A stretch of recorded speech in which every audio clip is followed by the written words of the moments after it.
substitute to the committee report for the resolution recommending that the House of Representatives find Attorney General Merrick B. Garland in contempt of Congress for refusal to comply with a subpoena duly issued by the Committee on the Judiciary offered by Mr. Without objection. I reserve a point of order. The amendment is considered as read. Gentlelady reserves a point of order. Chair now recognizes myself to explain the amendment. A mere 2 hours before this markup session was scheduled to start, the committee received letters from the White House and the Department of Justice informing us that President Biden is invoking executive privilege to prevent the department from producing the audio recording of his and his ghostwriter's interviews with Special Counsel Hur, among other materials. The committee has numerous concerns about the validity of the president's assertion.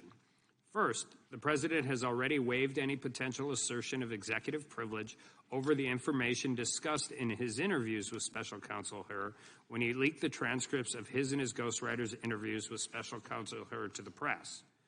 This conclusion is consistent with the court's decision in U.S. v. Mitchell, which rejected a presidential claim of privilege over audio recordings where, as here, the president caused to be reduced to transcript form and published the information in the subpoenaed recordings.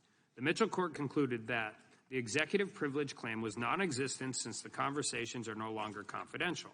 Accordingly, when the president leaked his and his ghostwriter's transcripts, his ability to invoke executive privilege was no longer existing. The president and the department could have taken steps to protect the confidentiality of the transcripts, but failed to do so when they released them to the press prior to providing them to this committee. Second, the assertion of privilege is 3 months late and therefore not valid. To have been timely, any privilege should have been asserted by March 7th, 2024, the subpoena return date.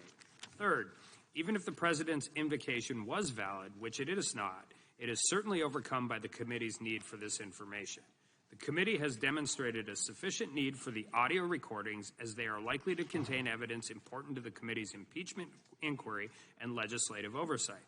Additionally, the audio recordings sought by the committee cannot be obtained from any place other than the department. Without these audio recordings, the committee's important legislative work will continue to be stymied by this president and the Department of Justice. The audio recordings are necessary to evaluate what government reform is necessary within the department. This amends the Ains contempt resolution in light of the president's invalid assertion of the executive privilege. However, this assertion does not change the fact that the Attorney General is in contempt of Congress today for his failure to turn over all responsive material to the committee's subpoena. I withdraw my point of order. Gentlelady withdraws. Who seeks to be recognized?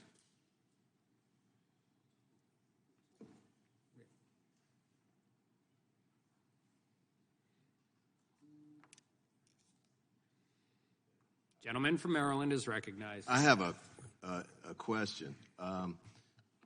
What does the amendment do? Did it strike the language of executive privilege throughout the amendment, or what did it do?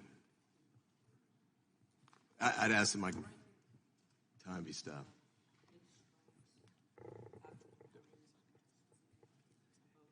It updates the report to the department and the president's office of waiving executive privilege. Okay, well, I guess what I'm specifically asking, though, is my recollection is I came across 7 instances where executive privilege was cited in the report.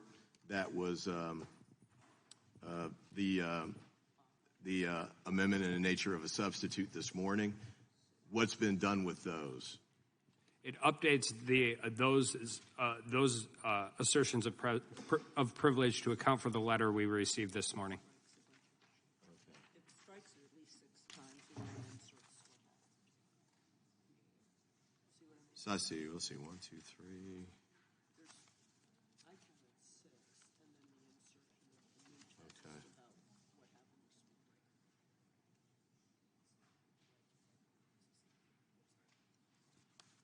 All right. Let me do this with the time I've got left. I'll have to try and read through it quickly to see, but the waiver issue, I think, is I just wanted to address that because the department specifically spoke to that in its May 16th letter to both committees. Finally, I note that the department's disclosure of the transcripts of the interviews does not constitute a waiver and does not preclude an assertion of privilege with respect to the audio recordings. As I have explained, audio recordings have distinct features and law enforcement uses which implicate privacy interests and risks of misuse to a greater degree than transcripts, and disclosure to Congress of the recordings would have a chilling effect on future cooperation in similar investigations. So I think it's pretty clear that the waiver issue has been addressed, and I think the assertion here and the amendment I haven't had a chance to read yet because I only got it 30 seconds ago. Actually, 2 minutes ago, 2.5 minutes ago. I apologize. But I think that's been directly challenged, and so I'm curious about how the report addresses that challenge that's raised in the letter that I guess this report is supposed to be responding to. Well, a couple points. One, it's the leaking to the press in the Mitchell case. I mean, giving the transcript to the committee is one thing. They also leaked it to the press. And two, I mean, you can read through it, but we got the letter from DOJ this morning. So that's where we're at and why. No, this letter is that I'm talking about here is from May 16. Well, I'm saying the amendment is because of the letter we got from today. Today is May 16th. I'm sorry.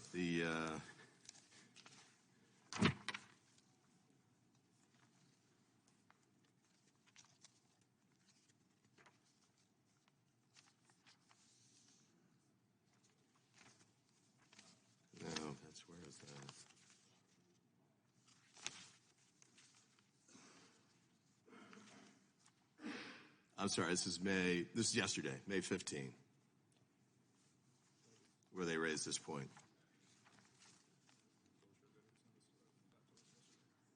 It was an enclosure yesterday. They didn't send us the letter yesterday until this morning.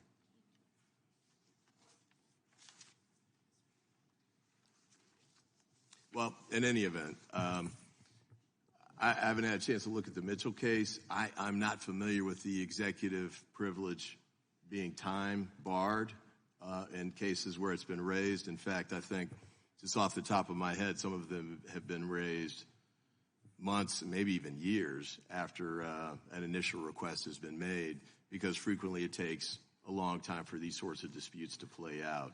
So I do want to challenge the language in the report with respect to the changes for executive privilege.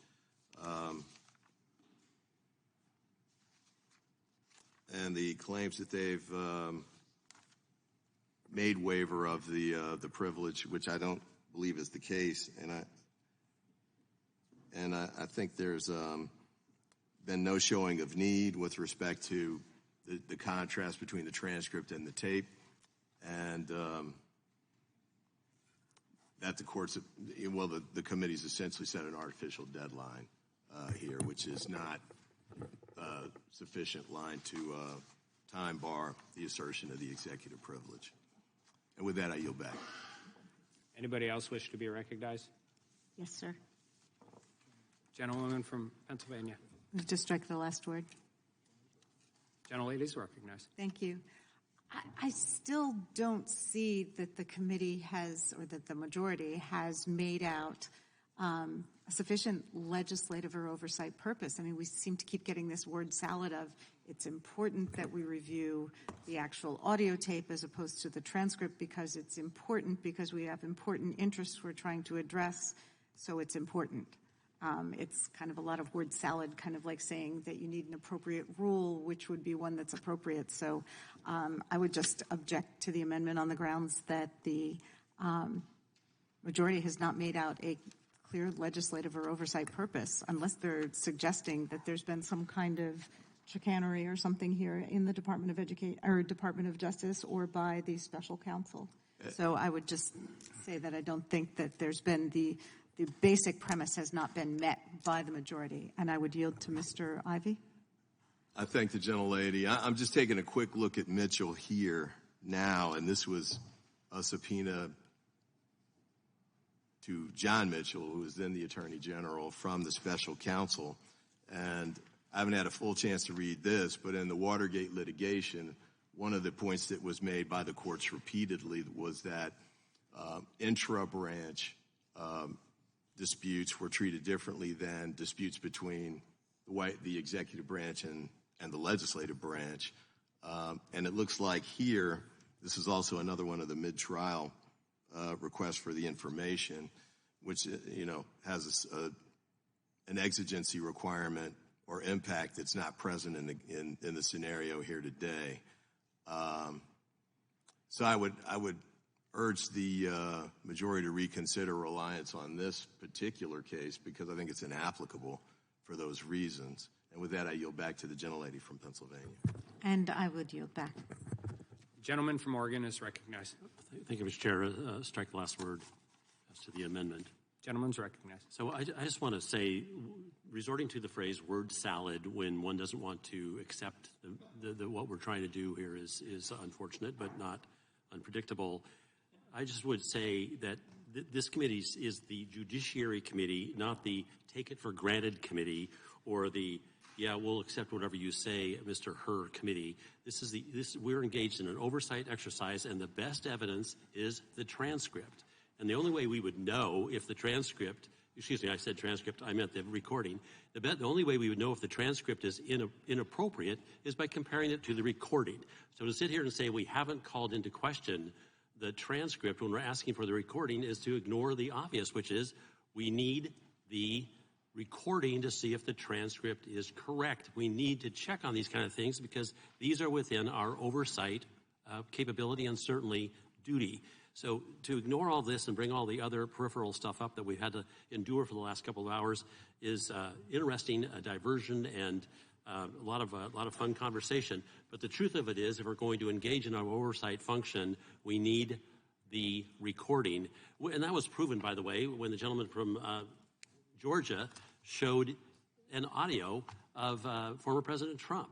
Why didn't he just rely upon his words that were written in his amendment? No. He wanted us to see the exact words, hear them, and compare them then to that which was written down. Of course, we need to compare the audio to the written. That's why we have the best evidence rule. The best evidence is the audio. That's why we're asking for it. That's when we don't get it, we move to contempt to try to do so. I yield back. Move to strike the last word. Gentlelady is recognized. So I'm a little confused because we keep hearing, of course, we need to match the audio with the transcript. And my understanding, based on the testimony we heard during the Hur hearing, was that it's a certified transcript. It's a certified transcript. So this is a red herring talking about needing to match the audio with what is written. It has been established that that is what has happened. So when we talk about wasting time, this whole conversation in which you bring up over and over and over again that we need to match these two things, it has been certified. We know what's in it. I yield back. Gentleman from Wisconsin is recognized. Well, yeah, this came up earlier. I mean, it's right here. The absence of a legitimate need for the audio recordings lays bare your likely goal to chop them up, distort them, and use them for partisan political purposes. So if they're identical and should be perceived as identical, then why is that actually in the White House's correspondence? I mean, they blew it. They blew it. They put the wrong line in here. Some attorney late yesterday was composing this and basically showed their hand, which is they believe it's going to be used for political purposes. Well, if the transcript and the recordings are exactly the same, why couldn't you just do that with the recordings anyways? I mean, it doesn't make any sense at this point. They need to turn it over. They need to turn it over at some point. I yield back. Anybody else seek recognition? Gentlelady from Wyoming. What I can't understand is why anyone would claim executive privilege when they've already waived it. The medium at issue isn't the deciding factor. By giving us the transcript, they've already waived any claim of executive privilege. So there is no legitimate reason to withhold the transcript or to withhold the recordings. We're entitled to them. As has already been repeatedly stated, it's the best evidence rule. As the Oversight Committee, we're entitled to hear exactly what Mr. Hur heard. With that, I yield. Yes. Adding to that point, thank the gentlelady. I just note that I was kind of digging through my friend, Mr. Ivey from Maryland, was trying to filter through the letters and find what had been said about waiver. And the only thing I see is at the top of page 7, there's an argument that I note that the department's disclosure of the transcripts of the interviews does not constitute a waiver. You go on and read that paragraph. Find the citation in that paragraph that says that once certain testimony has been released in written form, that there's some basis that you could possibly contend that the another version of the testimony, in this case in the form of an audio recording, is protected from waiver. There's just not. You would think if they want to say there's an argument that there's no waiver, they could cite some authority from some court at some point in history that came close to addressing that issue and making that ruling. But there is no such authority, and it is absurd on its face. I yield back to the gentlelady. Mr. Chairman. Gentleman from California is recognized. I find it particularly interesting that in this conversation about will the White House release the audio recording when we already have the transcript, we already had your guy come and testify and said that the president did nothing. But did you know that you all are sitting on 115 transcripts, videotapes, audio recordings for your Hunter Biden investigation that you will not release to the public? Do you want to release that right now? Are you willing to release that to the public and show us what you have? Because, again, this all just seems really interesting that you get subpoenaed, you don't respond, but you are upset that the president and his team won't respond to that subpoena. You have a guy on your side who was investigated for sexual trafficking, and you're not interested at all in subpoenaing or getting any notes of that investigation, but you want every part of this investigation. And then with Hunter Biden, you've done a year plus of investigating him. You've found nothing. Your best witnesses are now locked up for lying to the FBI, but you won't give the public any audio recordings or video recordings. And I keep hearing this phrase by some drive-by lawyers over there of best evidence. Okay, well, isn't that the best evidence? So why don't you show us what you have? And if you're not going to show us what you have, tell us why you won't show the public what you have. Yield back. Gentleman from California is recognized. You know, my good friend from California makes a point, and I always take his point seriously. I'd like to make a point. The point is, this committee, back when Chairman Conyers was the chairman, asserted that when we're doing an investigation, whether it's an impeachment or an inquiry of more general case, and in the case of Chairman Conyers, whose picture is practically right behind the ranking member, Chairman Conyers said, we have to be the committee that oversees the president. We have to be. We were under Richard Milhouse Nixon. We have to be under George W. Bush. To give that up, simply because now the shoe is on the other foot, is to give up the authority of this committee and the importance of what we do. I agree with the gentleman from California that this should not be used for partisan purposes. I think Mr. Fitzgerald said very well that the accusation is probably false on its face. But if the other side were saying, well, let's make sure that the audio isn't released to the public, at least until there's a full committee vote, until we have had an opportunity to hear it in its entirety and see whether it gleans additional information, we probably would have a bipartisan moment. But we're not doing that. We're really debating the question of the authority of this committee.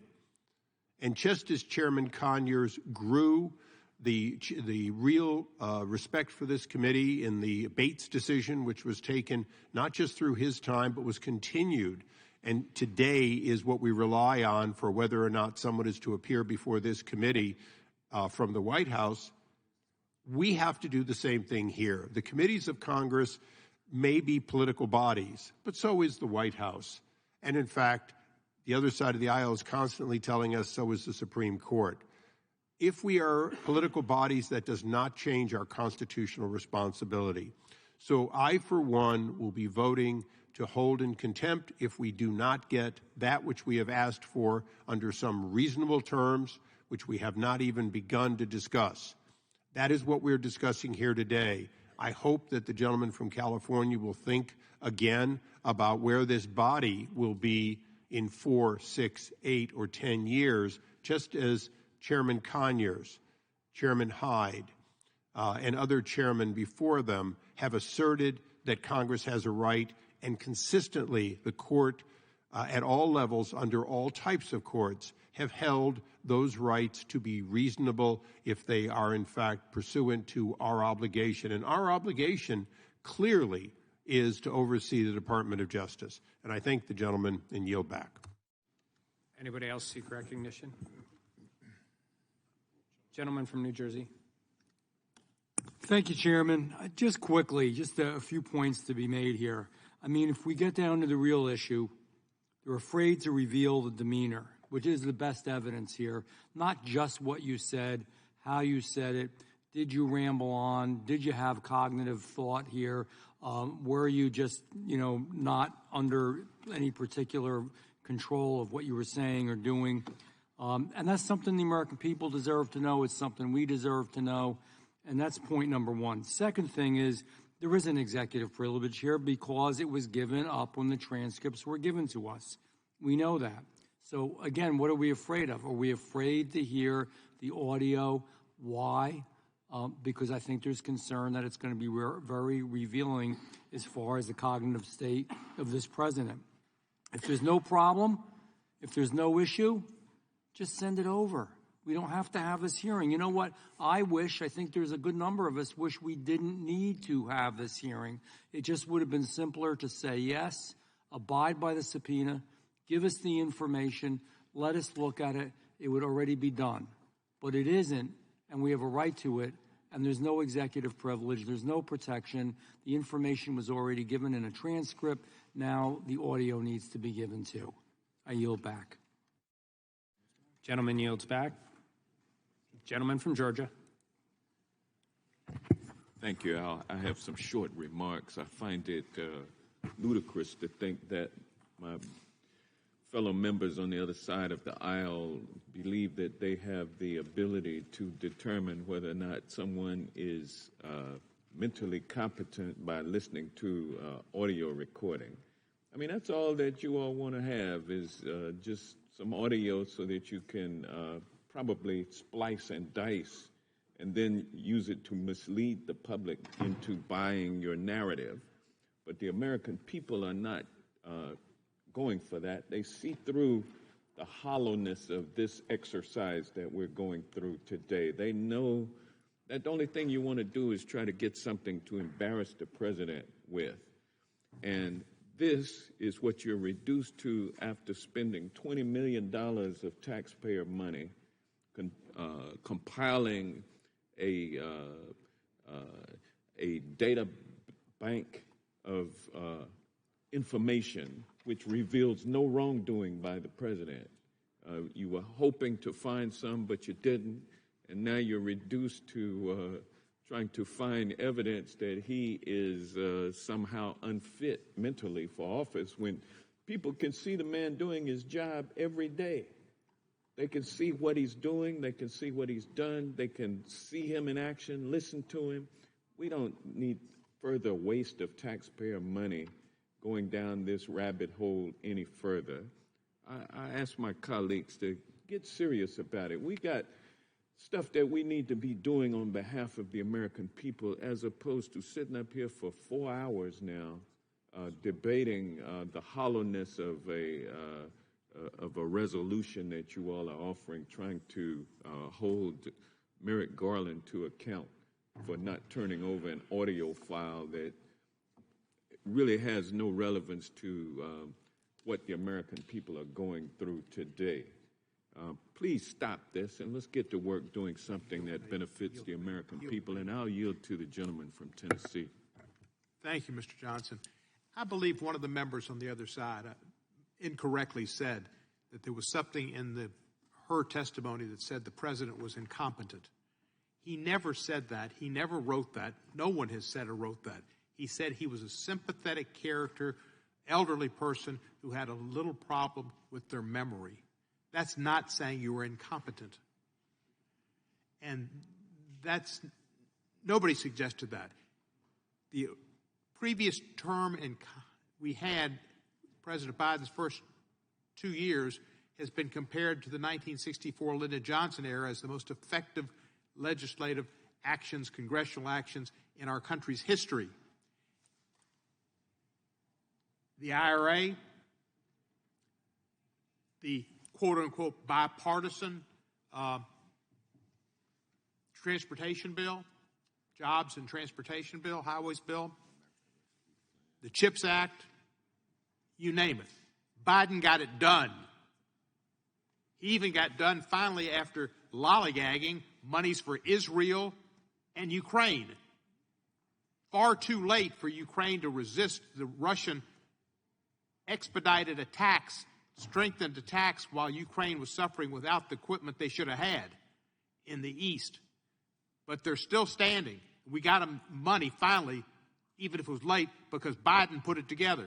And we could have had and should have had a bill on immigration that the Senate was going to pass that would have dealt with immigration and not made it a political issue to dilly-dally up here for a year and let all these arguments that you make about these terrible people coming into our country continue to come into our country only if they advance the opportunity of having a terrible person become the President of the United States again.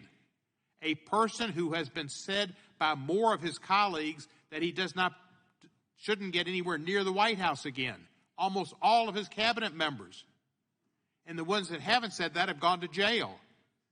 Mr. Navarro, contempt. Mr. Bannon, going out of prison near you. Mr. Cohen went to jail for 2 years because he did what Mr. Trump asked him to do to work out the hush money payments to the porn star.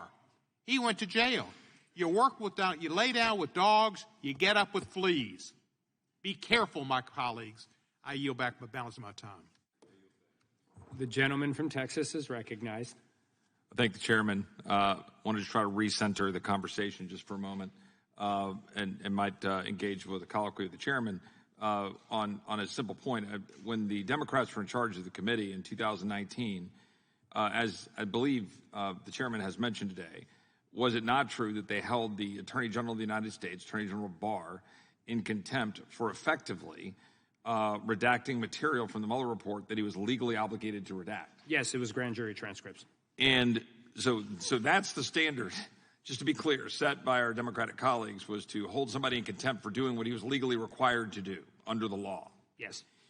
And here we are having a conversation about an amendment, I believe, is what we're actually debating at the moment, an amendment to add language to clarify that we were in receipt of the assertion of executive privilege that we received a mere minutes before we began this markup here today, and that this amendment asserts privilege, it's asserting privilege after having, as the gentlelady from Wyoming was noted, effectively relinquished their claim to privilege, having provided the transcript, and that our position is that now have the transcript, that we want to be able to look at the actual audio or listen to the actual audio because of, to be very specific, the assertions by her throughout the entirety of the Hur report that it was in fact the president's demeanor, the way the president was responding or his lack of response. And look, I'm trying to be careful, by the way. I mean, with all due respect to the assertion made about by the gentleman from Tennessee that, there were just some little problems with the memory. I mean, the Hur report is littered and filled with concerns about the nature of the president's memory. I don't even want to go down that road. He's the president of the United States. I'm not looking to dive into that other than as it relates directly to this question about what we can take away from the actual testimony by the president to Mr. Hur. That's it.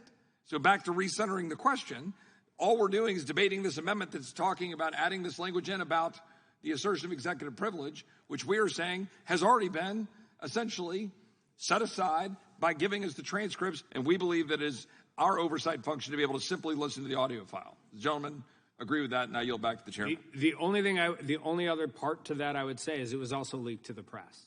It wasn't just given to the committee. And that's, will the gentleman yield? Or go, gentleman from New Jersey. No, just real quickly, I mean, we were alluding to what was exactly said, and this is right from the report, because they didn't want to go forward with the case. And the reason they didn't is because Biden would be seen as a, quote, well-meaning elderly man with a poor memory. Not a little bit of a memory problem, not a little tiny issue, such a big problem that they felt that he was such a sympathetic case and it was so sad they wouldn't go forward with the case because the jury would feel bad for him because of his cognitive state. But those are an exact quote, what I just read. I yield back. To Mr. Roy. Recognition. I'll recognize myself just for real quick. You know, we've heard a lot of different reasons about impugning what motivations are on this side of the aisle, but we've been here for 4 hours, and nobody's ever defended the DOJ's reason for not turning it over. And the reason for not turning it over is somehow it's going to have this huge chilling effect on all of these witnesses and the volunteering of cooperation with the DOJ if you somehow release an audio interview versus a transcribed interview. And I think that's a level of sophistication that, quite frankly, fails on its face in common sense.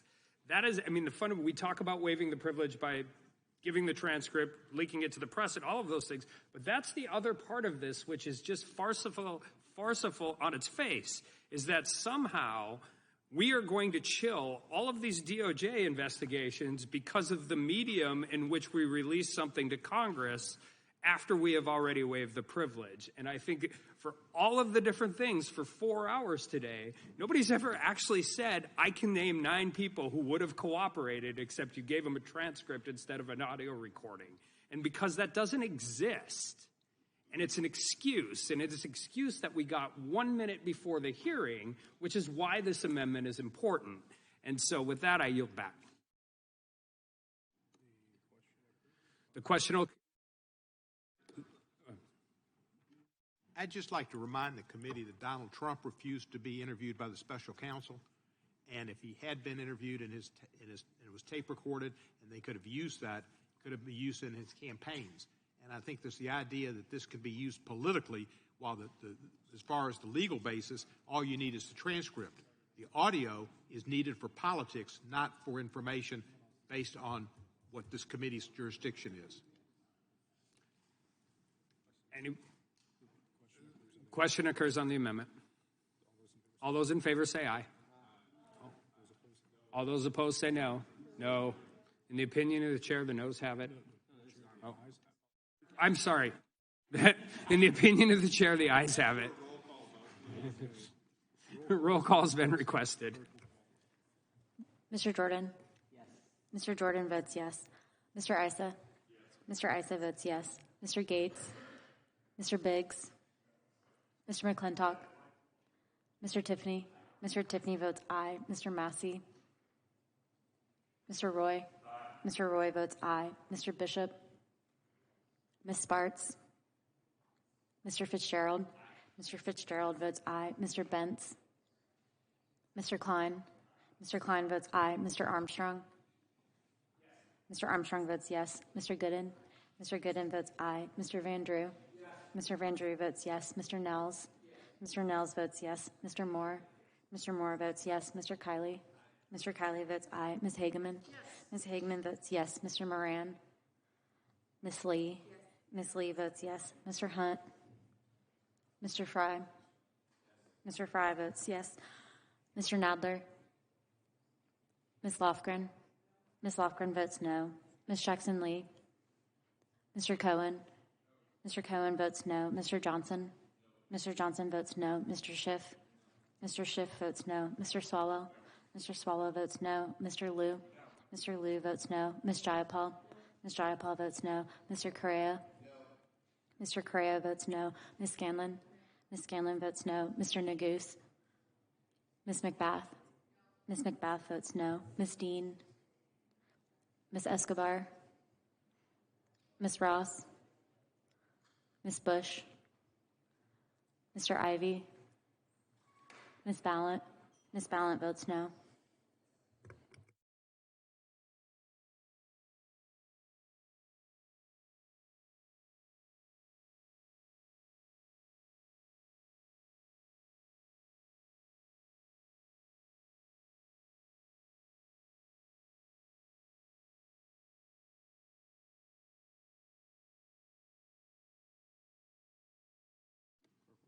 Clerk will report.